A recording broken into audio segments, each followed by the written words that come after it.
At nako, JC, ngayon naman ang pag-uusapan natin, matibay na pananampalataya, susi ito sa kapayapaan. So, alamin natin yung tungkol dyan. Meron silang tinatawag na face to faith.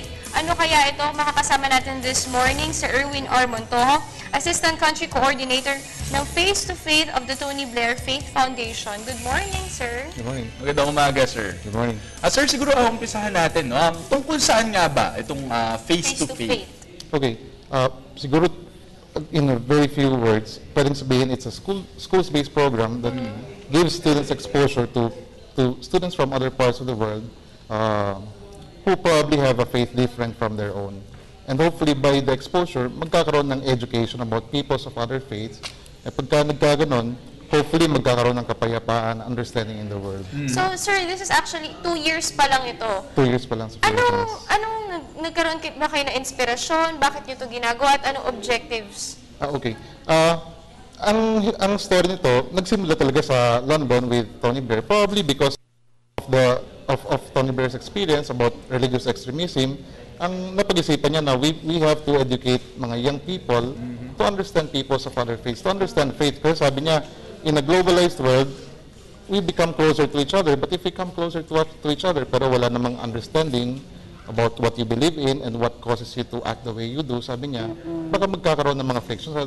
Tingin ko naman, talagang may mga instances na talagang nagkatotoo, na you put people who do not understand each other together, magkakaroon ng conflict. Sabi ni Tony Blair, ang gagawin natin is, we'll make sure that people understand each other, so when you put them together in a globalized world that becomes increasingly small, then people will be able to talk to each other and will not be afraid of their differences. Sir, itong nasa screen natin ngayon, yan yung tinatawag nating face-to-faith, no, na ginagawa sa isang classroom. Tama ba? So, parang meron silang screen sa harap nila, parang Skype. That's right. Na video conference with another class from another country That's na iba right. yung pinaniniwalaan. This was special to the Philippines kasi hindi yan with the other countries.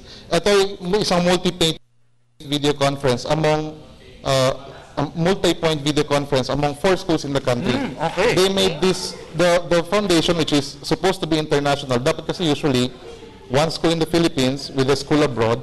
Pero pinayagan tayo na magkaroon ng video conferences among schools in the Philippines kasi sabi nga natin, before we go and try to understand people abroad, mukhang may issue among the Filipinos that we also need to understand.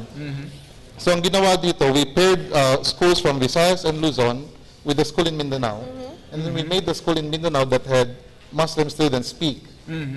Para naman yung mga nasa Luzon who are not really that much exposed to the experience of our friends in Mindanao who are most probably Muslims, and well, not most probably, but many of them, the Muslims coming from there, makakarinig naman yung mga taga-Luzon at Visayas. So ito yung nangyari dyan. Actually, JC, napakagandang programa ito. Kaya lang, sayang, hindi natin ito naabutan. Pero ang ganda nito kasi kahit Para paano, sa high school ito. para sa high school So ito, wala na tayong pag-asa. wala na talaga. Dahil 2 years pa lamang itong programang ito. Dahil na-expose ka sa iba't ibang religion. So yung mga hindi mo naiintindihan nun, kapag nakapagtanong ka or may maiintindihan mo sila, thus, magkakaroon ng respeto sa bawat isa. At doon nga mapupunta yung kapayapaan na sinasabi nila.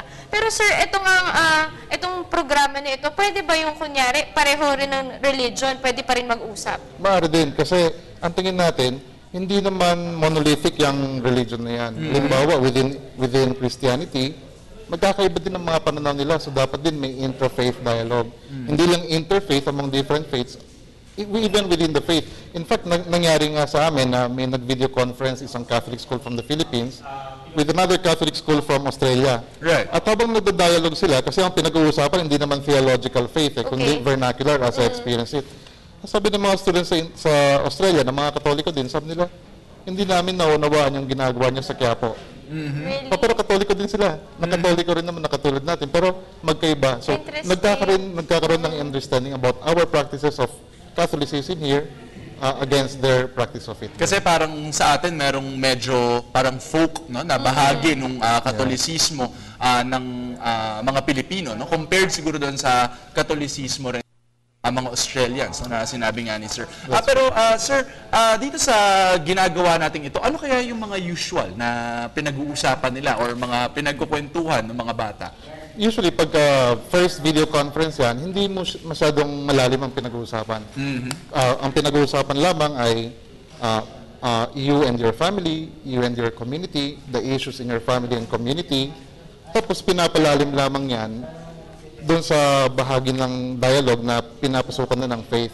Laging pinapasok natin yung usaping faith kasi ang sinasabi natin, mga kabataan, pagka hindi mo binigyan ng plataforma upang sila magsalita ng patungkol sa faith, usually hindi sila magsasalita, they find it awkward. Pero sa program na ito, we give them that platform to speak about issues in relation to what their faith teaches them. So in the beginning video conference, very simple lang. Para lang to get them to begin talking. Light lang. Pero we make it a point na ang manner of talking is not a debate. Right. Nobody will win so that somebody will lose. Ang manner of talking is a dialogue. More of kwentuhan lamang. Hindi lamang siyang kwentuhan na kahit saan pumunta, kwentuhan na may facilitator. So, itong dialogue na nangyayari, laging may adult who is helping students converse with the direction. Actually, nai-imagine ko nga na parang ang exciting nito para dun sa mga high school students. Kasi usually, di ba, kapag pinag-uusapan ng Islam, Buddhism, ang nakikita lang nila yung mga tinuturo ng teacher nila sa classroom with a blackboard. But religion is what's happening. No? So kaya siguro magandang experience nga ito at nakaka-excite para sa mga estudyante. Two points about what you had said, JC. So, it's very exciting for the young. Bumisita ako sa mga schools sa Visayas, sa Mindanao, and usually talagang gusto ng mga bata. And Brother Armin of the DepEd has supported the program because he signed an MOU with us. Ang problem lang yata is, and now that I'm here, probably the industry partners who might want to support the program will help support public schools kasi even if our students are exposed to technology outside of their schools, often we find out that in the public schools we go to, wala silang mga internet.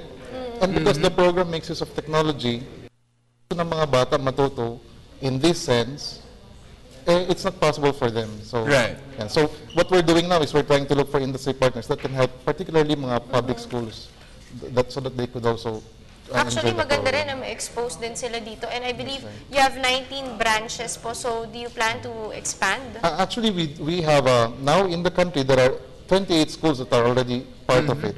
They are big private schools. There are also government schools that are part of it. So, talagang puspuso ng ang sharing ng program. Kasi yung program na ito ay naka-align dun sa goal ng DepEd for K-12. One of the goals of the DepEd K-12 program is to make our students globally conscious. Na hindi na lamang sila local citizens, they're global citizens. So this program is going to help the DepEd achieve that goal. Sir, paano pong mangyayari dito, JC? Gusto ko lang malaman. Kunyari sa isang klase, isang oras po ba ito mangyayari itong face-to-face program? Or kunyari sa isang linggo, once a week sa klase? Ang program ay may mga components. Bago pa man sila makapag-video conference, may nangyayaring May lecture kasi hindi pwedeng isasalang agad ang mga bata to a dialogue na wala namang skills they need to be able to dialogue. Often in our schools, we teach them how to debate, but we don't teach them how to dialogue. So in a classroom, we teach them muna what they need to be able to dialogue. Pagka meron ng skills for dialoguing, that's when we bring them to video conference with students abroad. How often can they do it? As often as the teacher wants to bring his students to encounter people abroad. At how many countries are we speaking of? Right now, we're looking at 27 countries. Many of them are Arab countries. There are countries from the Americas, Asian countries that are members of it. So talagang various ang experiences. So 27, 27 countries. And nakakatuwa talaga dito, Dayan, ay isa talaga siyang alternatibong paraan para makilala mo yung iba't ibang kultura, iba't ibang relihiyon, and to get exposed as well to different people. Actually, interesting to sir, kasi nabanggit nyo rin kanina na whether may faith or kahit yung walang faith, Right. ay pwedeng maging bahagi ng programa. That's right. So, in fact, nangyari may video conference with one Philippine school and the school in Salt Lake, Utah. Tumayo itong Amerikana at sabi niya, galing ako sa isang family na talagang very religious. At sasabihin ko sa inyo ngayon na ateista ako. Tapos dinagtanong yung mga bata ko, bakit ka ateista? Sabi naman ng lady from America, sabi niya, actually alam mo, hindi ko nga alam kung bakit eh. So, after the experience, nagtanong kami sa bata namin, ano tingin nyo ang nangyari dun sa babae ngayon? Sabi ng mga bata ko, ngayon siguro, on her way home, she's thinking, bakit nga ba ako hindi naniniwala? So, ibig sabihin, the faith helps you evaluate your beliefs. Rather, the program helps you evaluate your beliefs. Actually, marami talaga tayong, actually, napakaganda nitong programa nito. Kasi, JC, before, kailangan po mag-travel, mag-research. Ngayon, ito, as early as high school pa lang, na-expose ka na sa ganito. So, Mabanggit ko lang. nakakatuwa. Since you're saying exposure, this happened, there was a teacher in one school in the Philippines who was teaching his students the history of India at culture of India. So what he did was, he got a school from India to video conference with his students. Ngayon, itong mga Indian students were teaching the Filipino students about their history and media Okay. possibilities of the program. So, very interesting talaga, no? Actually, iniisip ko nga, Dayan, kung kunyari nung high school ako, meron kami mga kwentuhang mga foreigners, no? Baka Magka-crush ka na naman. magka-crush siya. So, feeling ko nga may excite talaga, no? Yung mga JC. high school kids. Dahil alam mo naman, very religious din ako, talagang active ako sa church. Gusto ko rin makilala yung mga ibang tao tulad nung nakakatuwang malaman na iba rin pala yung practice kahit pareho kayo ng religion. So, marami kang matututunan. Pero sir, ito ba wala kayong plano? Like para sa mga college students, talagang high school students muna ang inyong... May tatlong parts ang Tony Blair Faith Foundation, tatlong programs. Itong program na ito is for the high school. For the college, ang ginagawa is mag-aaral sila. Tapos, apart from mag-aaral, yung pangatlong program is they live out what it is they learn. Okay. So, sa high school namin sinisimula na to expose them to learn about other religions by speaking. Sa college, medyo scholastic kasi talagang pag-aaralan nila. At anong school ngayon yung next na pupunta? Kasi I understand this is ongoing year-round. Pero ano yung next na school nga ba? Napakarami. There's De La Salle Sobel. Magkakaroon sila ng video conference next month. On 19, Xavier School will have a video conference. On September 5, meron na namang video conference among Philippine schools. At magiging guest natin yung Undersecretary ng OPAP, si Undersecretary Louis Montalvo, to speak to us about the peace process. Kasi naman, ang aim naman of the program is understanding and peace. So maraming mangyayari pang mga video conferences for the year. Okay. Pero So, sir, in our own little way, or yung mga viewers natin, meron ba silang maaaring itulong dito sa face-to-face program? For the school, probably if you're coming from a public school, you're an alumnus who is now better, who is now blessed, probably you might want to support Donate your na school lang. by donating. Magkano bang internet connection? Nasa mga 1.5 a month? 1.5 If per you give, month. ang hindi naman humingi ang government schools sa mga computers, meron sila. May, Wala may, sila may is mga connection. gamit, connection lang. So if you support your school with 1.5 a month, pwede sila mag-video conference. Count out March and April kasi wala namang mga bata doon.